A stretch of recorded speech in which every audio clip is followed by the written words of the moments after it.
Bienvenidos al video 4 de esta serie de difusión sobre los trastornos del espectro autista. Estoy compartiéndoles pantalla. En el video anterior vimos señales de alarma, vimos el recorrido de los padres que hacen para arribar a un diagnóstico y también vimos un sinfín de nombres, de etiquetas equivocadas, erróneas, referidas a los trastornos del espectro autista. Vamos a continuar. Este video por ahí es un poquitín más largo. Venimos hablando de cómo se diagnostica, venimos hablando del concepto de generalizado versus específico, ¿no? Cuando un trastorno es generalizado, porque es generalizado, cuando es específico, y entonces llegamos a mencionar las áreas de desarrollo de un niño. Las áreas son lenguaje y comunicación, cognitivo y aprendizaje, motricidad, social, juego, conducta, emocional. Lo estoy mirando porque en realidad esta división es arbitraria. Hay autores que los dividen de otra manera, dividen, no sé, cognitiva, lenguaje, motricidad. ¿Mm?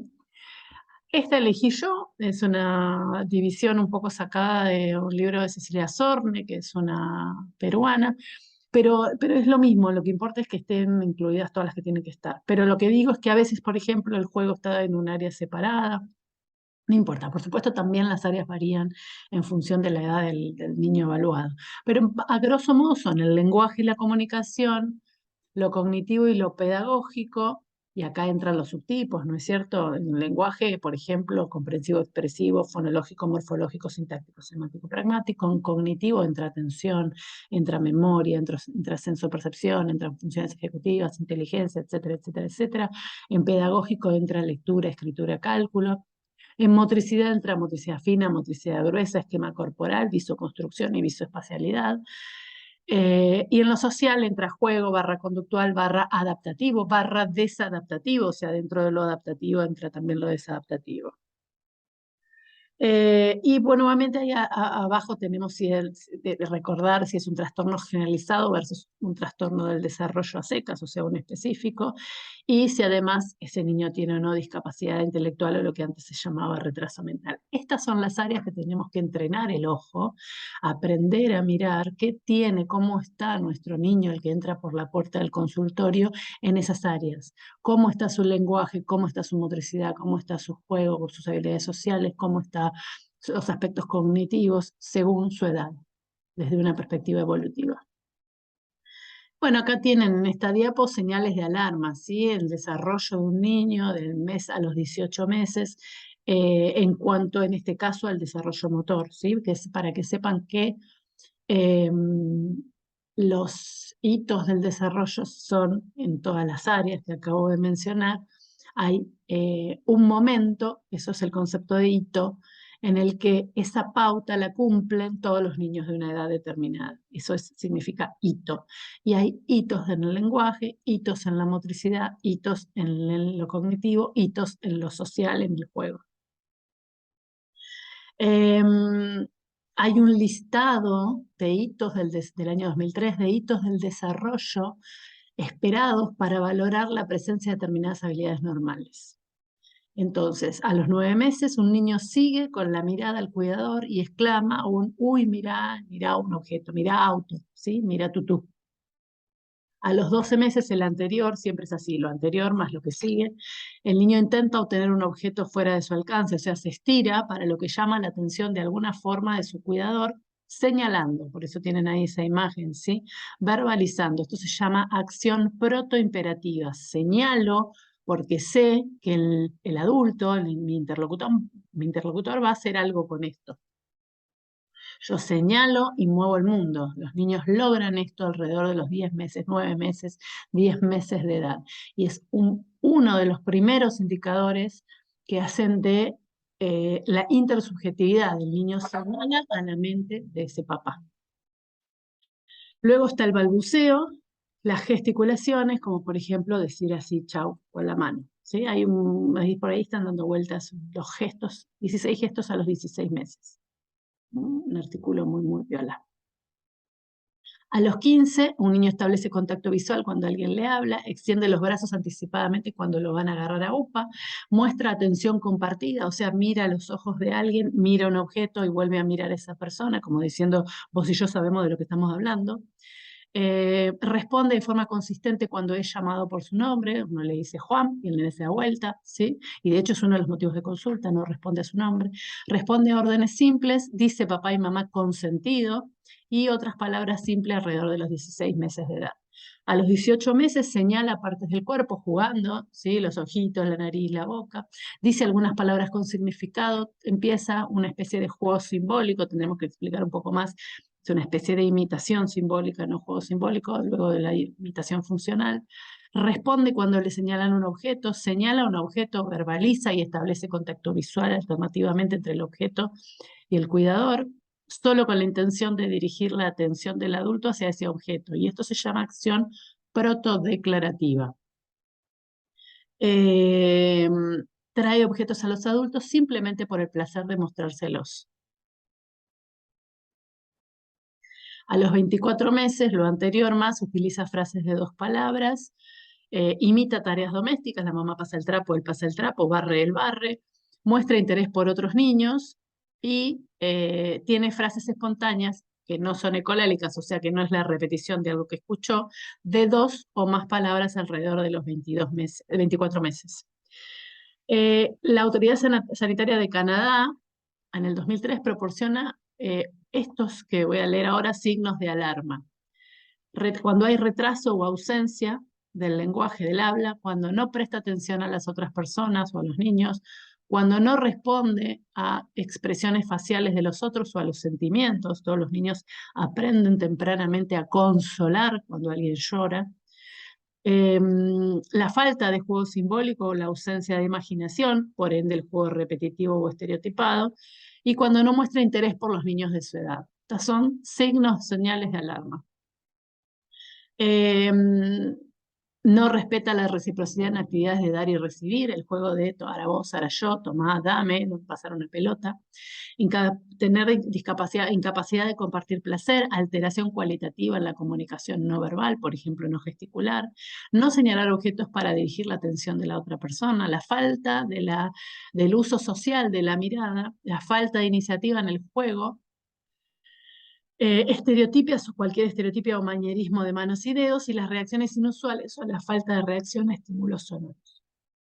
Lo guardé en un minuto. Philip Peck dice que cuando aparecen las señales, las banderas rojas, el red flag, que vamos a mencionar otra, ahora, perdón, él dice que hay que proceder a una evaluación diagnóstica. Perdón. Cuando el niño no balbucea o no hace gestos, por ejemplo, decir adiós con la mano, decir chau con la mano o señalar a los 12 meses de edad, cuando no dice palabras sencillas a los 18 meses de edad, cuando no dice frases espontáneas de 2 o más palabras no ecolálicas a los 24, o cualquier pérdida en el lenguaje o en una habilidad social.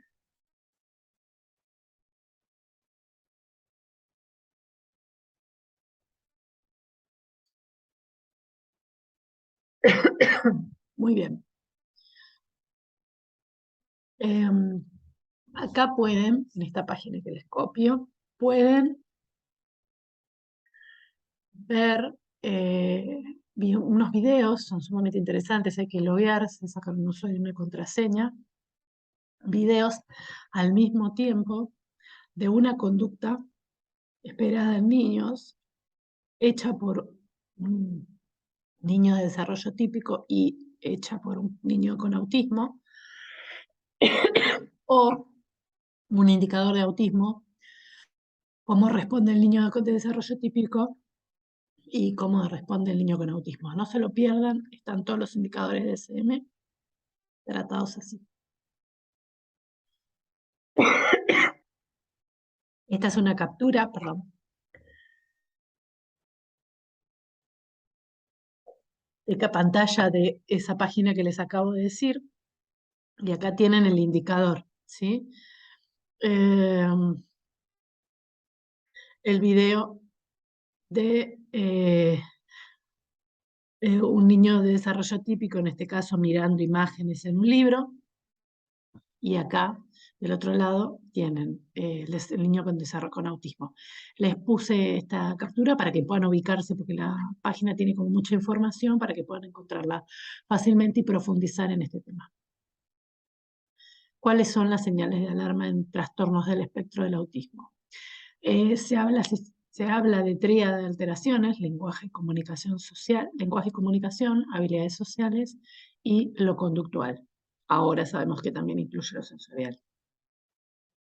Repiten conductas, se fijan a rutinas y a las actividades de la vida diaria, todo tiene que ser de la misma manera. Muchas personas con TEA también tienen diferentes maneras de aprender, de prestar atención y de reaccionar a las cosas. Y es importante recordar que los TEAs comienzan en la infancia y duran toda la vida. Señales de alarma, continuamos. No jugar a imitar, por ejemplo, darle de comer a una muñeca para imitar a la mamá. No señalar a los 10 meses, estamos repitiendo señales de alarma, algunas parecidas a las que ya vimos porque eran de otro autor, para fijar esto, sobre todo con respecto al voluntariado, para dar a difundir lo que es el trastorno del espectro autista. No señalar a los 10 meses de edad es un gran hito, o sea, no tener contacto visual, no traer cosas para mostrar, no señalar, ¿sí? O no tener lenguaje, no señalar es un gran hito, una gran señal de alarma. Objetos para mostrar interés, ¿no? Por ejemplo, el niño que pasa y señala al perro, está en el cochecito que la mamá le está llevando al mercado y el niño señala un babau y dice babau, o señala el avión, ¿sí? No lo hacen los niños con TEA. No mirar objetos que otras personas les señalan, uno en el consultorio lo mira y dice, mira la luz, y el nene sigue en la suya, ¿sí? Presentar problemas para relacionarse con otros o no mostrar interés social. Evitar el contacto visual o preferir estar solo o preferir estar más con los adultos que con los niños. Las mamás dicen no juega con otros nenes en la plaza. Demostrar dificultad para comprender los sentimientos de las otras personas o expresar los propios. Rechazar el contacto físico, retraso o ausencia del lenguaje. Alteraciones en el lenguaje no verbal, por ejemplo, los gestos. No responder, seguimos con las señales de alarma, no responder cuando otras personas les hablan o cuando los llaman por su nombre. Eso se llama sordera paradójica porque pareciera que no escuchan en esta situación, pero después hay un sonido muy mínimo, se cae una pelotita chiquitita, un alfiler y los chicos se dan vuelta. Presentar ecolalias, que son la repetición de cosas dichas o oídas anteriormente. La ecolalia puede ser inmediata, yo digo ecolalia y el nene empieza a decir ecolalia, o el nene viene a la consulta diciendo algo que escuchó antes. Es una ecolalia. Repetir cuando yo digo es una ecolalia inmediata. Repetir algo que vio en la tele antes de venir es una ecolalia. Es una especie de imitación diferida, ¿sí? O sea, tiene un aspecto positivo la ecolalia, pero no deja de ser, eh, o no deja de, no logra ser del todo funcional. Pero sirve para algo, sirve para comunicar, esa es la parte de piola, ¿sí? Tener problemas para expresar necesidades mediante palabras o movimientos, repetir las mismas acciones una y otra vez, como por ejemplo agitar manos, mover dedos, mecerse. Mover dedos, por ejemplo, delante de la cara, mirar de reojo, eso es otra característica. Tener problemas para adaptarse a los cambios de la rutina, reaccionar de manera extraña, a lo que las cosas huelen o el gusto que tienen, ¿no? Hay nenes que, o como suenan, hay nenes que comen todo con la misma textura, todo rebozado, todo frito, todo del mismo color, todo empanado, todo color naranja, todo color blanco, ¿sí?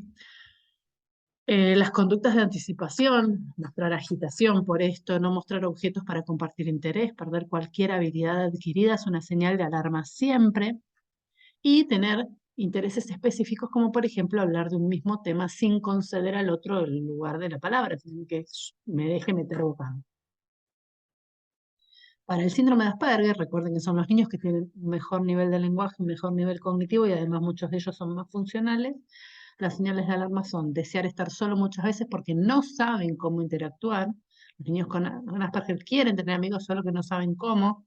Tienen dificultad para hacer amigos, tienen intereses muy específicos y a veces obsesivos, ¿sí? Muchos de ellos logran doctorados, hablan solo acerca de ellos mismos y de sus intereses, parecen pedantes, hablan de una forma poco usual o con un tono de voz extraño, a veces impostado, a veces muy bajo, a veces muy alto, pero muchas veces muy robótico. Pueden ser torpes y descuidados. Hay toda una historia respecto de qué pasa con la motricidad de estos niños. Hay gente que dice que tienen problemas a motricidad fina, gente que dice que tienen problemas a motricidad gruesa, gente que dice que tienen problemas en ambas, en el esquema corporal, y tener rituales. Muy bien. Llegamos al final de este video. Nos vemos en la próxima. El próximo.